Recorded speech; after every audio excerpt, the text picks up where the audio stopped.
ಭಂಡಾರಿ ಸ್ವಲ್ಪ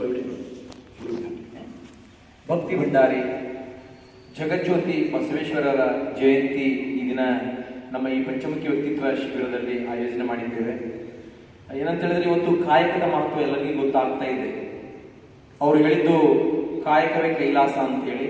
ಪ್ರತಿಯೊಬ್ಬರು ಕೂಡ ನಾವೆಲ್ಲ ದುಡಿದು ಉಣ್ಣಬೇಕು, ಕುಳಿತು ಉಂಡ್ರೆ ಕುಡಿಕುವನ್ನ ಕೂಡ ಸಾಲದು ಅಂತ ಹೇಳುವಂತ ಹಿರಿಯರ ಮಾತಿನಂತೆ ಇವತ್ತು ನಾವೆಷ್ಟೇ ಶ್ರೀಮಂತರಿರಲಿ ಏನಾದರೂ ಒಂದು ಉದ್ಯೋಗವನ್ನ ಕಾಯಕವನ್ನು ಮಾಡಿದಾಗ ಮಾತ್ರ ಆತ್ಮಕ್ಕೆ ತೃಪ್ತಿ ಸಿಗ್ತದೆ ಅಂತಕ್ಕಂಥದ್ದು ತಮ್ಮ ವಚನಾಮೃತಗಳ ಮೂಲಕವಾಗಿ ಅದ್ಭುತವಾಗಿರ್ತಕ್ಕಂಥ ಸಂದೇಶವನ್ನು ಈ ಸಮಾಜಕ್ಕೆ ಕೊಟ್ಟು ಸಮಾಜದ ಅಂಕು ಡೊಂಕುಗಳನ್ನು ತಿದ್ದಿ ನಾವೆಲ್ಲರೂ ಒಂದೇ ಮನುಜ ಕುಲದಲ್ಲಿ ಸಾಗುವಂತ ಮನುಜ ಪಥದಲ್ಲಿ ಬೆಳೆಯುವಂತವರು.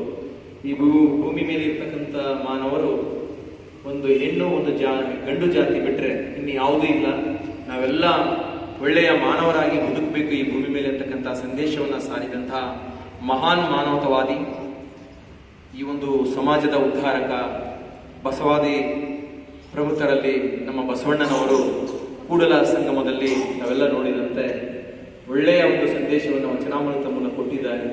ಹಾಗಾಗಿ ಎಲ್ಲರೂ ಕೂಡ ಈ ಒಂದು ಜಯಂತಿ ಉತ್ಸವದಲ್ಲಿ ಬಂದಂತ ಈ ಕಳಸ ತಾಲೂಕಿನ ಎಲ್ಲ ಹಿರಿಯರು, ಈ ಶಾಲೆಗೆ ಬಂದಂತ ಎಲ್ಲ ಪಾಲಕ ಪೋಷಕರು, ನಮ್ಮ ಪಂಚಮುಖಿ ವ್ಯಕ್ತಿತ್ವ ಶಿಬಿರದ ಎಲ್ಲ ವಿದ್ಯಾರ್ಥಿಗಳು, ಹಾಗೆ ಈ ಶಾಲೆಯ ಗುರುಮಾತಿಯರು ಕೂಡ ಇದ್ದಾರೆ.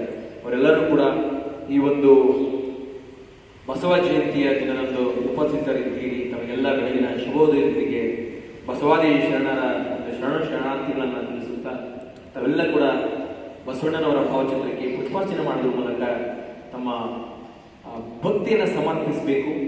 ಅವರು ಆಡಂಬರದ ಜೀವನ ಬೇಡ, ಯಾವುದೇ ಒಂದು ಮೇಲ್ಜಾತಿ ಕೆಳಜಾತಿ ಅಂತಕ್ಕಂಥ ಭಾವನೆಯನ್ನು ತಂದುಕೊಳ್ಳೋದು ಬೇಡ.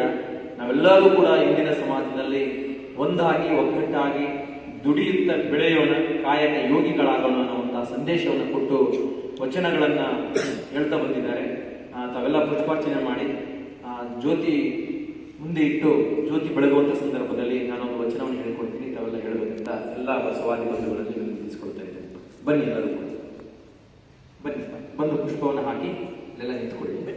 ಬನ್ನಿ ಎಲ್ಲ ಬನ್ನಿ ಸರ್, ಬನ್ನಿ ಮುಂದೆ ಬನ್ನಿ. ಆ ಫೋಟೋಕ್ಕೆ ಹಾಕಿ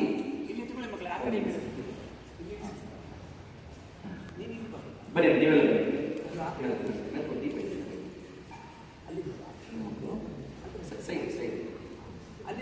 ಆ ಕಡೆ ದೀಪ ಇದೆ ಅಲ್ಲ. ಓಕೆ ಬನ್ನಿ ನೀವು ಬನ್ನಿ ಅಮ್ಮ, ಹಾಗೆ ಹಾಕಿ ಮಕ್ಕಳೇ ನೀವು ಹಾಕಿ ಕೂತ್ಕೊಳ್ಳಿ. ಹಾಂ